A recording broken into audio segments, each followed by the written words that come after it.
No coração de uma era marcada pela escuridão e pela dúvida, surge uma figura de fé inabalável e coragem indomável. Cristóvão, um homem transformado pela graça divina, não apenas desafiou o poder do paganismo, mas também tocou o destino de milhares com seus milagres extraordinários.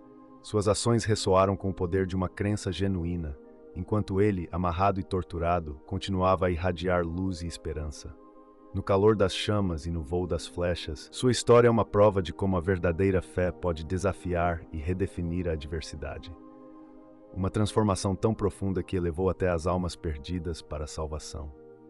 A história de Cristóvão não é apenas um relato de resistência, mas um testemunho de como a crença pode iluminar até os momentos mais sombrios. Esta é sua história.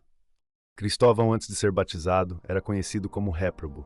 Após o batismo, passou a se chamar Cristóvão, que significa aquele que carrega Cristo. Esse nome tem um significado profundo, pois ele carregou Cristo de 4 maneiras: fisicamente, quando o transportou nas costas; em seu corpo, através dos tormentos que suportou; em sua mente, pela devoção; e em sua boca, pela confissão e pregação. Nascido em Canaã, Cristóvão era um gigante, tanto em altura quanto em aparência, com mais de 5 metros de altura. Em busca de servir ao maior rei do mundo, ele se apresentou ao rei dos cananeus. Um dia, Cristóvão decidiu procurar o maior rei do mundo para servi-lo. Ao ouvir sobre um rei cuja fama de grandeza era incomparável, Cristóvão foi até ele. O rei, impressionado com sua presença imponente, acolheu Cristóvão de bom grado em sua corte. Certa vez, um jogral cantava diante do rei uma canção que frequentemente mencionava o diabo. Sendo cristão, o rei sempre fazia o sinal da cruz toda vez que ouvia o nome do diabo. Intrigado com o gesto, Cristóvão se perguntou o que significava aquele sinal. Ao perguntar ao rei, este se recusou a responder.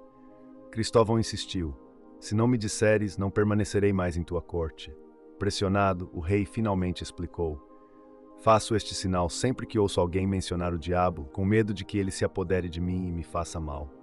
Cristóvão então respondeu: "Ora, se temes tanto o diabo, é porque ele, a quem tanto temes, é maior e mais forte do que tu. Enganei-me ao pensar que encontrei em ti o maior e mais poderoso Senhor do mundo. Adeus. Quero agora encontrar o diabo para tê-lo como Senhor e tornar-me seu escravo." Enquanto caminhavam juntos, Cristóvão e o diabo se depararam com uma cruz erguida à beira da estrada. Ao ver a cruz, o diabo ficou aterrorizado e, desviando-se do caminho principal, levou Cristóvão por um atalho acidentado antes de retornar à estrada principal. Intrigado com a reação do diabo, Cristóvão perguntou por que ele estava tão assustado, a ponto de abandonar um caminho plano por um desvio tão difícil. Quando o diabo se recusou a responder, Cristóvão insistiu: "Se não me disseres, deixar-te-ei agora mesmo." Pressionado, o diabo finalmente revelou: "Um homem chamado Cristo foi pregado a uma cruz, e o sinal dela me causa tanto pavor que fujo aterrorizado sempre que a vejo." Cristóvão então respondeu: "Então este Cristo, cujo sinal tanto temes, é maior e mais poderoso do que tu. Em vão busquei o maior rei do mundo até agora. Adeus. Quero deixar-te e procurar este Cristo." Cristóvão buscou por muito tempo alguém que lhe falasse sobre Cristo, até que finalmente encontrou um eremita. Este lhe pregou sobre Cristo e o instruiu na fé cristã. Disse o eremita: "Este rei a quem deseja servir pede que jejues com frequência." Cristóvão respondeu: "Peça-me outra coisa, pois essa não conseguirei cumprir." O eremita então continuou: "Será necessário que ores muito." Cristóvão respondeu: "Não sei como fazer isso, nem sou capaz." O eremita então fez outra proposta: "Conheces o rio onde muitos transeuntes se arriscam e morrem?" Cristóvão assentiu: "Sim, conheço." O eremita explicou: "Como és forte e de grande estatura, se fizeres tua morada perto desse rio e ajudares todos a atravessá-lo, agradarás a Cristo, a quem desejas servir como rei, e estou certo de que ali ele se manifestará a ti." Cristóvão respondeu: "Isso eu posso fazer e prometo dedicar-me a esse serviço." Cristóvão foi até o rio, construiu uma choupana e, usando como báculo um tronco de pinheiro para se manter firme na água, ajudava incansavelmente todos que precisavam atravessar de um lado para o outro. Passados muitos dias, enquanto Cristóvão descansava em sua cabana, ouviu a voz de uma criança chamando: "Cristóvão, venha cá fora, leve-me para o outro lado." Sem demora, Cristóvão saiu, mas não viu ninguém. Ao voltar para a cabana, ouviu novamente a mesma voz chamando: Ele correu para fora mais uma vez, mas novamente não encontrou ninguém.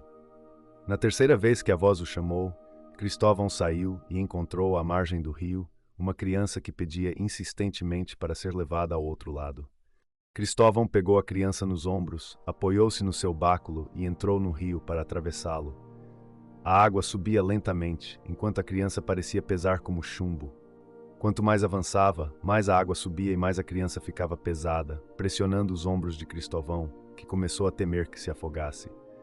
Com grande esforço, ele conseguiu atravessar o rio, colocou a criança na margem e disse: "Pequeno, tu me colocaste em grandes apuros. Pesaste tanto que, mesmo que eu carregasse o mundo inteiro, não poderia ser mais pesado."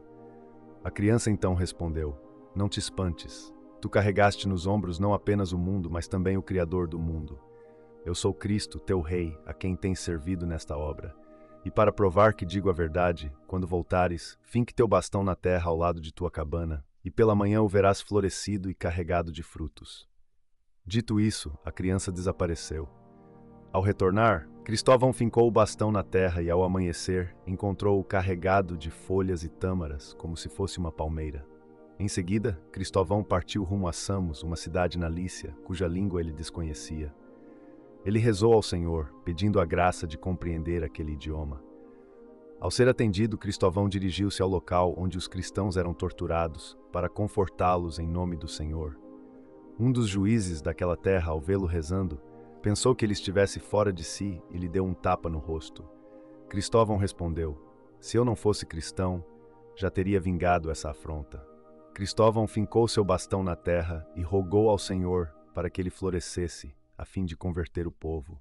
Sua prece foi atendida e, naquele instante, cerca de 8.000 homens se converteram. O rei ordenou que 200 soldados trouxessem Cristóvão à sua presença. Quando os soldados o encontraram em oração, ficaram com medo de perturbá-lo. O rei então enviou outro grupo de soldados que, encontrando Cristóvão ainda em oração, uniram-se a ele. Quando Cristóvão se levantou, perguntou: "O que desejam?" Os soldados responderam: "O rei nos enviou para levá-lo preso à sua presença." Cristóvão disse: "Se eu quisesse, vocês não poderiam me levar, nem solto, nem amarrado." Eles então disseram: "Se não queres vir conosco, seguiremos nosso caminho. Diremos ao rei que não conseguimos encontrá-lo." Cristóvão respondeu: "Não, eu irei com vocês." Antes de partir, ele os converteu à fé cristã, mas insistiu que lhe atassem as mãos às costas e o levassem preso. Ao vê-lo, o rei ficou tão perturbado que caiu do trono. Depois de ser ajudado pelos escravos a se recompor, perguntou o nome e a origem do recém-chegado. Cristóvão respondeu: "Antes de ser batizado era conhecido como Réprobo, mas desde então sou chamado Cristóvão." O rei questionou: "Por que te chamas assim, pelo Cristo crucificado, que não salvou nem a si mesmo? Maldito cananeu, por que não sacrificas aos nossos deuses?" Cristóvão respondeu: "É apropriado que te chames Dagnos, pois és a morte do mundo, aliado do diabo. Teus deuses são obras de mãos humanas." O rei retrucou: "Porque foste criado entre as feras, comportas-te como selvagem, ignorando a linguagem dos homens. No entanto, se sacrificares, receberás grandes honrarias de mim. Caso contrário, morrerás com suplícios." Quando Cristóvão recusou-se a sacrificar, Dagnos ordenou que ele fosse lançado no cárcere e que os soldados que aceitaram o nome de Cristo fossem decapitados. Em seguida, o rei mandou prender 2 belas moças, chamadas Niceia e Aquilínia, prometendo-lhes muitos presentes se conseguissem fazer Cristóvão pecar com elas. Assim que as viu, Cristóvão começou a orar. As moças, entretanto, o perseguiam com afagos e abraços. Ele se levantou e perguntou: "O que querem e por que foram trazidas aqui?" Espantadas com o brilho em seu rosto, elas responderam: "Tem piedade de nós, santo de Deus, pois queremos crer no Deus que tu pregas." Ao saber disso, o rei as trouxe de volta e perguntou: "Vocês se deixaram seduzir? Juro pelos deuses que, se não sacrificarem a eles, morrerão de uma péssima morte." Elas responderam: "Se queres que sacrifiquemos, mande limpar as praças e reunir todos no templo."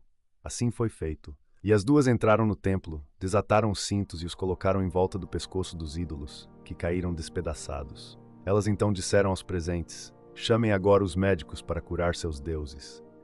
Furioso, o rei ordenou que Aquilínia fosse suspensa e uma enorme pedra fosse amarrada aos seus pés, deslocando todos os seus membros. Após Aquilínia partir para o Senhor, foi a vez de Niceia ser lançada ao fogo. como saiu ilesa, foi prontamente decapitada.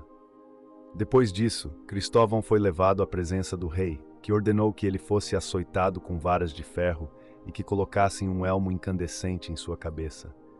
Em seguida, amarraram-no a um banco de ferro, sob o qual acenderam um fogo alimentado por piche. No entanto, o banco derreteu como cera e Cristóvão saiu ileso. Então o rei mandou que ele fosse amarrado a um poste para servir de alvo às flechas dos soldados. Todas as flechas, porém, ficaram suspensas no ar, perto dele sem o atingir. O rei, acreditando que Cristóvão havia sido atingido pelas flechas, começou a insultá-lo. De repente, uma das flechas voltou-se contra o próprio rei, acertando-lhe bem no olho. Cristóvão então disse: "Amanhã estarei morto, tirano, mas tu, faz lama com meu sangue e esfrega com ela o teu olho, assim recuperarás a visão." O rei ordenou que Cristóvão fosse decapitado. Cristóvão perdeu a cabeça enquanto se mantinha em profunda oração. O rei, seguindo a instrução, pegou um pouco do sangue de Cristóvão e esfregou no olho, dizendo: "Em nome de Deus e de São Cristóvão." Imediatamente ficou curado. Convertido, o rei publicou um édito declarando que qualquer pessoa que blasfemasse contra Deus e São Cristóvão seria punida com a espada. O Senhor dotou Cristóvão de tanta virtude e sabedoria na doutrina cristã que ele afastou 48.000 homens do erro do paganismo, trazendo-os ao cristianismo através de milagres que desmantelaram as crenças anteriores. Nicéia e Aquilínia, que por muito tempo haviam se dedicado ao meretrício em um lupanar público, foram transformadas por Cristóvão, passando da imundície à castidade e preparadas para a coroa do martírio. Mesmo amarrado a um banco de ferro no meio de uma fogueira, ele não sofreu com o calor e, apesar de ser alvejado por flechas durante um dia inteiro, nenhuma o atingiu. Quando uma flecha perfurou o olho de seu torturador, o sangue de Cristóvão, misturado com a terra, não apenas restaurou a visão do torturador, mas também iluminou sua mente. Foi o Senhor quem concedeu a Cristóvão a graça de interceder em favor daqueles que suplicam por proteção contra doenças e enfermidades. Agora a oração de São Cristóvão. São Cristóvão, que carregaste o Senhor Jesus Cristo em teus ombros e que com coragem enfrentaste as mais duras provas, intercede por nós. Protege-nos em nossas jornadas físicas e espirituais e guia-nos com a tua fé firme. Que possamos também carregar o Cristo em nossos corações e viver com a mesma dedicação e coragem que demonstraste. Livra-nos de perigos e de todas as tentações e ajuda-nos a manter nossa fé inabalável. Amém.